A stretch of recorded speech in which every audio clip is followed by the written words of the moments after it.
Tingnan natin kung maganda ba talaga.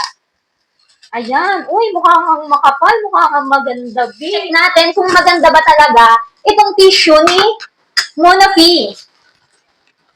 Anong cute? So, eto nga siya, guys. Malaki siya at mabigat. Kaya nga po ako mahilig sa tissue kasi ayun po yung ginagamit ko sa aking face kapag tinutuyo ko po. And mahilig talaga ako magpunas sa mga tissue-tissue. So, eto, ngayon ko palang ito magagamit, kaya naman, tingnan natin kung maganda nga po ito. Lagi ko nga ito nakikita sa aking FYP, and sabi nga doon, maganda nga daw po yung tissue na to. Siyempre, si Bulen mahilig sa mga tissue, gustong masubukan kung ano ba talaga ang pinakamagandang tissue. Tignan nyo, ang kapal po ng isang tissue. 480 sheet po ang laman nito, and 4 layer po. So, ayan po. Ganito po siya, guys. Ayan, mukha naman siyang makapal talaga, B.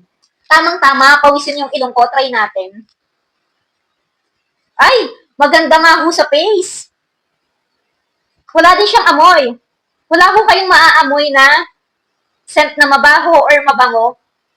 Wala po siyang amoy, kaya po hindi kayo ma-irritate or what. For me, goods na goods nga po ito. Si Monafi, so facial tissue. Totoo nga yung mga reviews nila na maganda nga po ito. Sobrang mura lang ho, pero okay na okay yung quality niya, B. O, di ba? San ka pa? So, kung naghahanap ka ng tissue, consider nyo nga po ito, si Monafi Facial Tissue, guys. Ilalagay ko po yung link nito sa aking yellow basket kung gusto nyo din po, o di kaya naman po ay sa comment section. Yun lang po. Thank you for watching. Bye!